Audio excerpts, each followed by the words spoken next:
Muy buenas tardes, bienvenidos de nuevo amigos y amigas a este episodio Next Level Podcast. Es un podcast dedicado al desarrollo personal y al emprendimiento. Estamos ya en el episodio 17 y hemos entrevistado a un sinfín de profesionales de todo, a una abogada, emprendedores, coaches dedicados a la inteligencia emocional. Y últimamente he entrevistado a una que se dedica a escribir cuentos infantiles.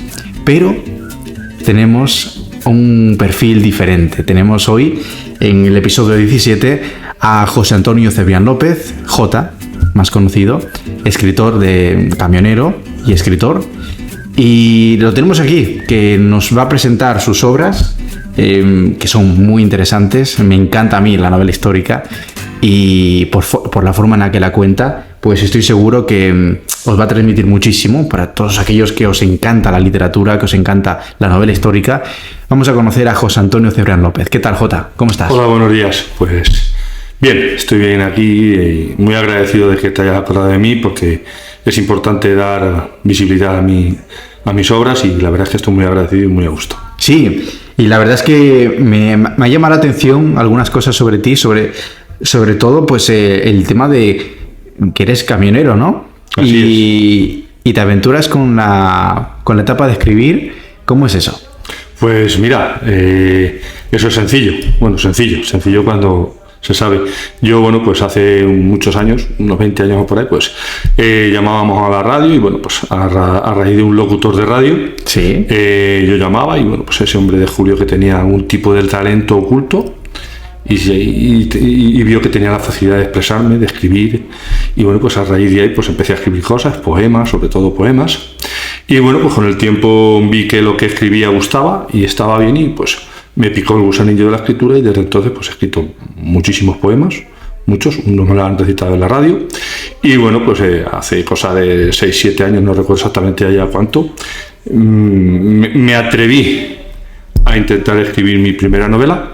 Y la verdad es que el resultado fue muy satisfactorio. Qué bueno, tiene casi 400 páginas, ¿no? El primer tomo, que lo tenemos aquí, el nombre. Así es.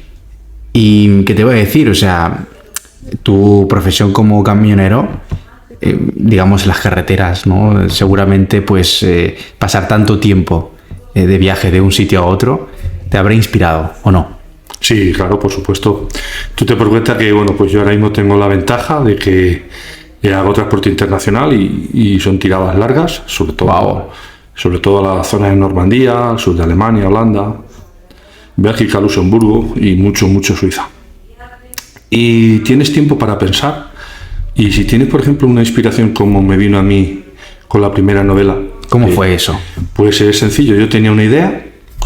Y la primera idea era que tenía el título. Yo me vino el título, el nombre, pero no sabía a cuento de qué me vino ese título. Y bueno, pues una tarde, viendo la película de Whoopi Goldberg, El color púrpura, me empezaron a venir ideas, y a raíz de ahí empecé a construir alrededor siempre del título la historia.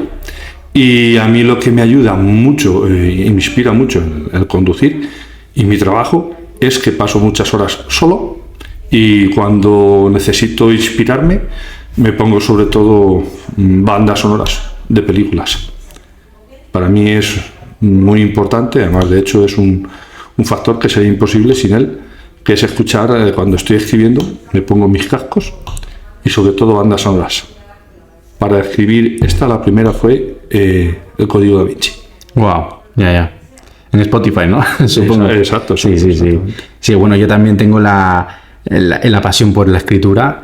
Lo único que nunca he podido escribir un libro, o sea, como de inicio a final, siempre me he quedado a mitad, me he quedado a medio. Y es una cosa que tengo ahí, ¿no? El gusanillo.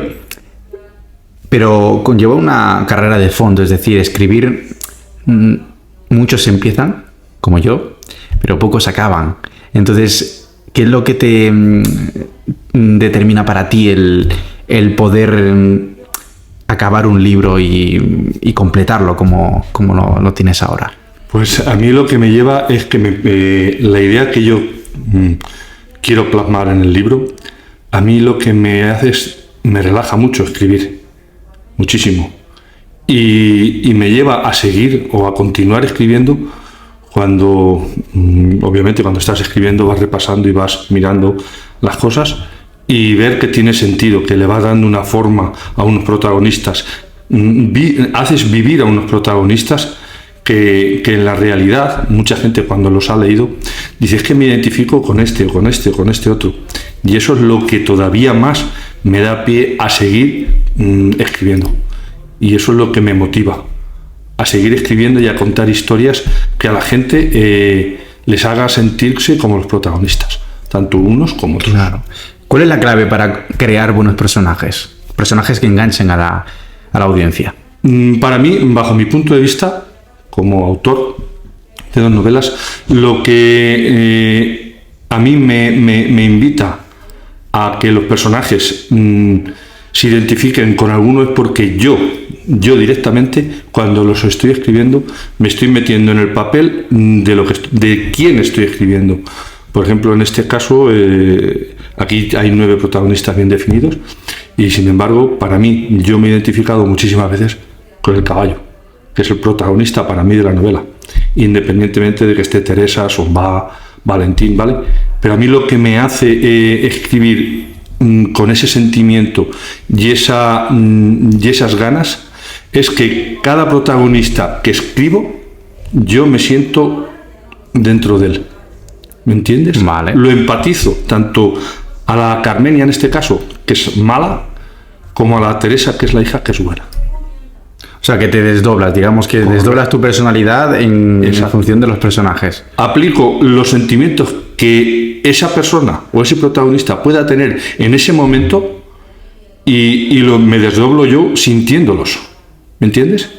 Porque yo he habido momentos fuertes de la novela que incluso pensando en que podría haber pasado, que seguramente que haya pasado porque en las guerras pasan esas cosas, incluso había momentos muy emocionantes que casi lloraba. Te lo juro. Al escribir. Al escribir. Wow. ¿Por qué novela histórica y no ficción o otro género? Porque la novela histórica, a mí lo que sí me gusta entender el porqué de las guerras. Quiero entender el motivo de las guerras. Ninguna guerra tiene justificación, pienso yo, porque antes de una guerra siempre se puede dialogar y arreglar las cosas hablando, seguramente, que se arreglarían. Y cuando empiezan a picarme la curiosidad de, por ejemplo, cuando vi la película de Whoopi Goldberg, la crueldad con que en aquellos años los esclavos, los negros, vivían continua y diariamente, era algo inhumano. Y fue lo que me llevó a investigar más el por qué se sucedió la guerra de secesión de Estados Unidos. Cuando me cuentan la historia de la segunda novela, el porqué de la Segunda Guerra Mundial, el porqué de la Primera Guerra Mundial. Y cuando investigas esas cosas, al final llegas a la conclusión de que si la gente se hubiese sentado a hablar, no habría habido los millones de muertos que ha habido en todas las guerras. Y eso es lo que me motiva cuando una idea me viene en concreto sobre un tema, aunque son muchos años de diferencia, me lleva a investigarlo y averiguar el porqué. Para mí es muy importante saber el motivo de una guerra. Claro, quizás es como lo que provoca en las guerras, sea el fanatismo, ¿no? O los conflictos de intereses, quizás, ¿no? Que en aquella época o actualmente se pueden vivir. Sí, vamos a ver ahora mismo, por ejemplo, cualquier guerra tiene una motivación casi siempre religiosa, o de minerales, o de accesos al mar, o de cualquier otra cosa, ¿me entiendes? Entonces, esas guerras no tienen ninguna justificación, ninguna. Pero esta todavía, la guerra de secesión de Estados Unidos, bajo mi punto de vista, todavía tenía menos justificación. Porque no te estaban invadiendo, como la Segunda Guerra y la Primera Guerra Mundial. No estaban metiéndose con tu casa, sino que tú ibas a defender los derechos de otras personas. Tú mandabas a tus hijos. Padres e hijos se enfrentaban y murieron por defender los derechos de otras personas, no los propios suyos. O no por defenderme de un invasor, o no por defenderme de que me están quitando unos recursos naturales. Eso es lo que todavía más me intrigó a la hora de esta historia. Wow. Bueno, ¿cómo se podría, digamos, resumir, ¿no? La primera entrega de tu libro, el nombre? O sea, ¿cuál es la sinopsis? ¿Cuál es el tema de este libro? Pues el tema que me lleva a escribir el nombre es intentar dar a conocer, que seguramente eso ya se sabe, el por qué en aquella época dos personas de distinta raza, de distinto color, de distinto estatus social, porque tú date cuenta, la hija de un terrateniente con un esclavo, es de 0 a 1.000.000. Entonces, ¿por qué no se podrían enamorar? Perfectamente se podrían enamorar. Además, de hecho, ya sabemos que Thomas Jefferson, el tercer presidente de Estados Unidos, pues tuvo a Sally Hemings de amante. Y de hecho tuvo 4 hijos o 6, porque hay 2 que todavía no saben si los reconocen o no los reconocen. Entonces, a mí la historia esta quise reflejar o dar a conocer una historia de amor que se pudo dar perfectísimamente. Y que a lo mejor se habrá dado. Segurísimamente sí, que se dieron. Y como algo o alguien, como un caballo, es capaz de unir 2 mundos tan diferentes sin decir ni una sola palabra. Wow, me llama la atención eso, sí. Porque los caballos, sobre todo, tienen ese sentimiento de que cuando su dueño sufre, él sufre. Cuando su dueño está contento, él está contento. Los caballos sienten esa cualidad de sentimientos del ser humano. Y el caballo viene de una pérdida importantísima al principio de la novela, y durante un tiempo nada ni nadie se le puede acercar excepto Teresa, que es la hermana del que murió, de Nick. Y qué casualidad que al principio de la novela aparece un negrito que es capaz de hacerle sentir al caballo de que está otra vez su amigo Nick con él. ¿Me entiendes? De que Somba es nobleza, es pureza, no tiene maldad. Y entonces el caballo ya aprende a confiar otra vez en el ser humano. El caballo. Porque, bueno, pues el caballo, claro, el caballo viene de una pérdida muy importante y de un sufrimiento muy importante, que eso se va a explicar perfectamente todo en la segunda parte, que es la que estoy escribiendo ahora. Ok, entonces, para resumir un poco, la primera entrega, el primer libro, está ambientada en la Guerra de Sucesión, que se vivió en Estados Unidos. Y en ese ambiente de esclavitud, ¿no? De donde hoy parece como raro, ¿no? Pensar que en aquella época las personas podrían tener a otro tipo de personas como esclavos, ¿no? Pero en aquella época era lo más normal, ¿no? Así es. Y entonces en ese ambiente hay una historia de amor, que digamos que es la historia principal, ¿no? La historia central, que está conectada con el caballo blanco. Correcto, así es. Y el caballo blanco, digamos que el blanco es sinónimo de pureza, ¿no? Correcto, de pureza, exacto, de nobleza y de lealtad, o por lo menos así lo interpreto yo. Porque cuando empiezo a describir al principio de la novela, no apenas hay descripción del caballo, pero en la segunda parte ya se describe totalmente al caballo, cosas que pasan, y el caballo es lo que te digo, que el blanco para mí significa la pureza y la lealtad de un animal que no tiene intenciones malignas de ningún tipo. Y ese es el motivo sobre todo de la portada. La portada, ¿no? Bien, ¿qué diferencia hay con este tipo de novela histórica con otros libros que están, digamos, en el mercado? Pues yo lo que pienso es que esta novela, lo que diferencia de otros tipos de novelas, como tú dices, es que viene a identificar el cambio de unas personas de malas a buenas y de buenas a malas, que se dan perfectamente porque hay una circunstancia, como es la muerte de un hijo, que en la segunda novela hay una metamorfosis del protagonista tremenda. En esta primera parte no hay metamorfosis porque voy directamente a lo que ha creado la metamorfosis, el cambio de esas personas, ¿entiendes? Y eso le da a la novela una nota de misterio tremenda, porque es una lectura muy adictiva, te engancha desde las primeras páginas y cuando estás al final de la novela, solo al final de la novela, la gente descubre por qué se llama la novela El Nombre.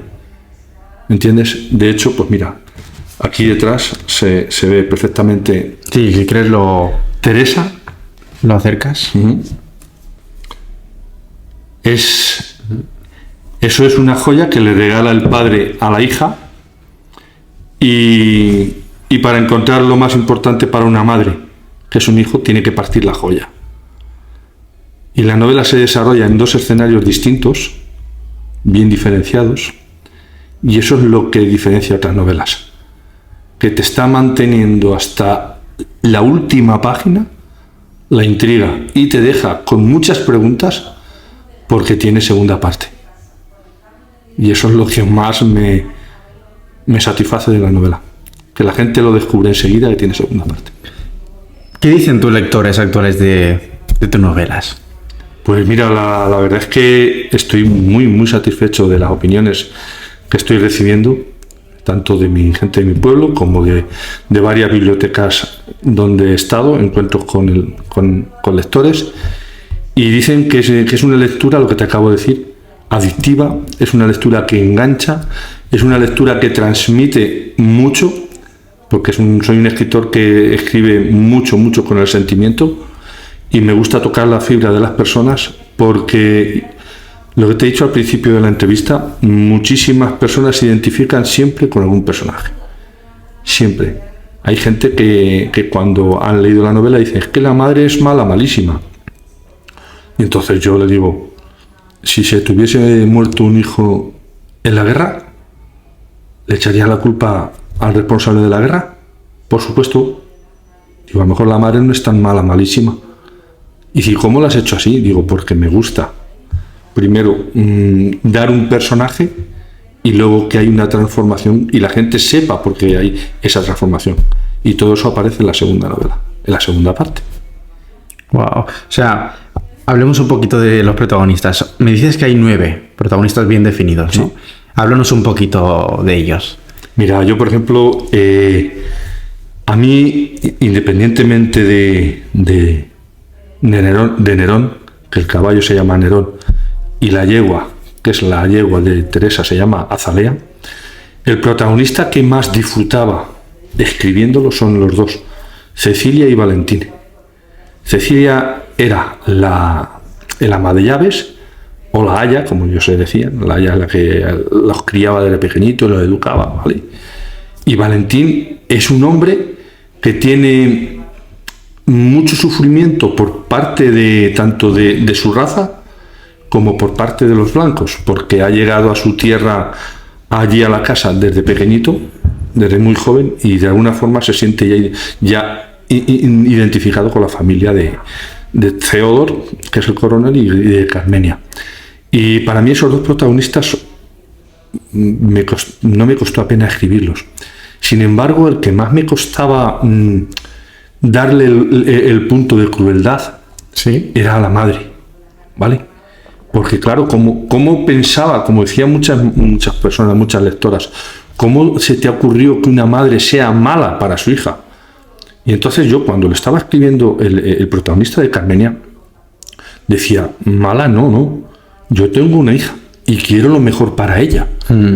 Y algunas veces los padres no nos damos cuenta de que lo mejor para nosotros no es lo mejor para nuestros hijos. Claro. ¿Entiendes? Entonces ese es lo que más Carmenia es la que más me costó hacerla mala. Porque ¿cómo pensar que una madre quiere el daño para su hija? Eso es imposible. Y sin embargo, logré transmitir ese sentimiento a los lectores y a las lectoras sobre todo por el hecho de que son madres. Claro. Es que me decían, pero ¿cómo has hecho a la madre tan mala? Digo, espérate, cuando llegue la segunda parte entenderás el porqué. Y entonces, a lo mejor lo justificas diciendo, es que yo hubiese hecho lo mismo. Wow. Y me pongo a pensar, ¿crees que la realidad supera la ficción o la ficción todavía supera la realidad? No, hay muchos factores de la vida Que superan a la ficción. Que la realidad supera la ficción. ¿Cómo qué? Lo que estamos hablando de las madres. Hay familias que la opinión o lo que el padre cree que es lo mejor para sus hijos, lo impone, no lo razona, lo impone. Entonces hay muchas veces que la realidad supera la ficción, pero de lejos. Y por eso en esta novela, en esta historia, hago ver que la madre es mala sin decir por qué. Y eso es lo que al lector y a la lectora la deja con muchas preguntas, mucha intriga. Es imposible que una madre sea tan mala. Y esas preguntas se van a responder en la segunda novela. Claro, y es que también tiene su propia historia, su propia experiencia, sus propias vivencias que hacen que, al fin y al cabo, te hagan ser de una manera, ¿no? Hombre, claro, por ejemplo, esto se puede contar. Las personas que sufrimos pérdidas de seres queridos muy apegados, hay personas que sufrimos una transformación y otras sufren otra transformación. ¿Me explico? ¿Para bien o para mal? Exactamente. Tú lo puedes asimilar de una manera, decir, es algo que tenía que ocurrir, ha pasado, y aceptarlo con naturalidad. Y ya pues vas viendo el lado positivo de las cosas. Incluso después de una muerte, fíjate lo que te digo, ¿no? Pero hay otro lado, que en este lado es el de la madre, que lo ve como que la culpa la tiene este o este. Siempre trata de justificar que la muerte de su hijo es de alguien, la culpa. Y eso no es así. Pero el tiempo la va transformando. Que por eso la segunda novela se llama Mariposas del Mississippi. Mariposas del Mississippi. Sí, señor, porque hay una metamorfosis del gusano a la mariposa, ¿verdad? Claro. Wow. Bien. Me has hablado de algunos protagonistas, pero hablemos de esos protagonistas que se aman, que se quieren, que hay una historia de amor detrás. Y estoy seguro que mucha gente le encantará este vínculo que hay, ¿no? Háblanos de ellos. Pues mira, Teresa es una mujer que también viene de una pérdida importante. En la primera novela no se ve, pero ese sentimiento, esa carga del sentimiento, esa carga de sentir que ha perdido algo, lo voy dejando notar con algunas cosas de tristeza, con algunas cosas de recuerdo, de anhelos. Y entonces aparece un esclavo, joven, sin maldad ninguna, y el roce de que él, Sonba, el coronel, le otorga la potestad de cuidar a Nerón, empieza a entender de que Sonba tiene algo distinto a otras personas, a todas las personas, porque el caballo, es lo que te he dicho antes, es capaz de identificar la bondad del ser humano. Si tú vas con malas intenciones, el caballo lo va a detectar enseguida. Lo va a detectar enseguida.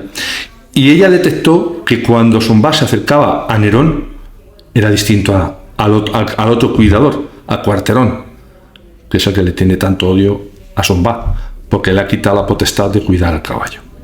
Entonces, el roce de algunas circunstancias, de algunas escenas dentro de la cuadra, peinándolo, dejándose asear por Sonba, ablandaron un poquito el corazón de Teresa, y eso pues con el tiempo va creando una relación que se convierte al final pues en una pasión desmedida y prohibida. Claro. Porque en aquellos tiempos, por supuesto, estaba prohibido. Claro, no diremos qué pasó al final. No. Porque la gente tiene que leerlo. Sí. Tiene que saberlo por sí mismo. Porque una cosa es que te lo cuenten y otra cosa es vivirlo tú mismo con el propio libro, ¿no? Así es. Así es. Bien.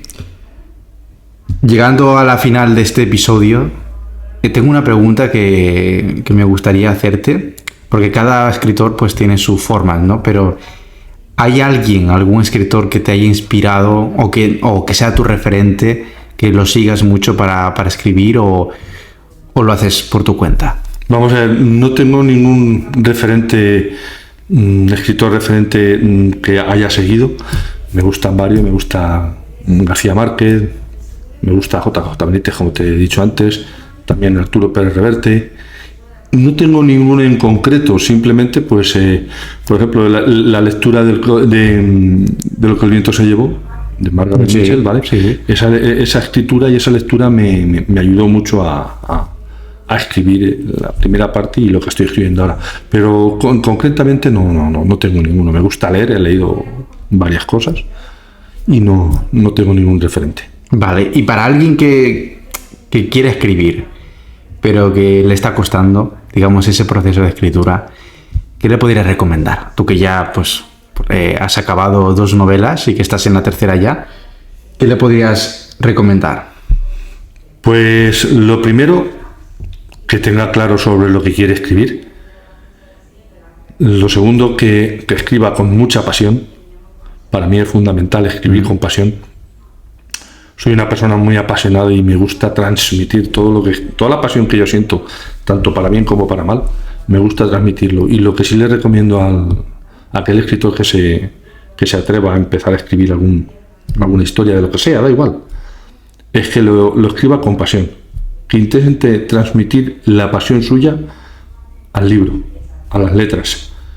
A esas páginas en blanco que tú estás escribiendo las tienes que rellenar con algo que al lector le enganche, le diga algo, ¿me entiendes? Y esa es la forma que yo escribo y la que yo recomiendo. Bien, perfecto.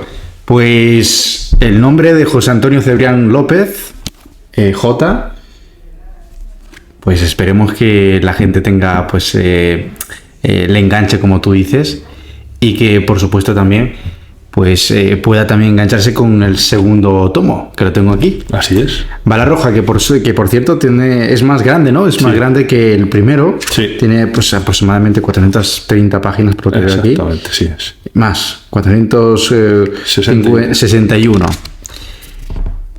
Si queréis saber más sobre J, si queréis saber más sobre este segundo tomo, pues estaros atentos porque vamos a sacar el segundo episodio, que lo vamos a hacer dentro de muy poquito. Así que nada, hemos acabado con este episodio. Muchísimas gracias, J. Muchísimas gracias.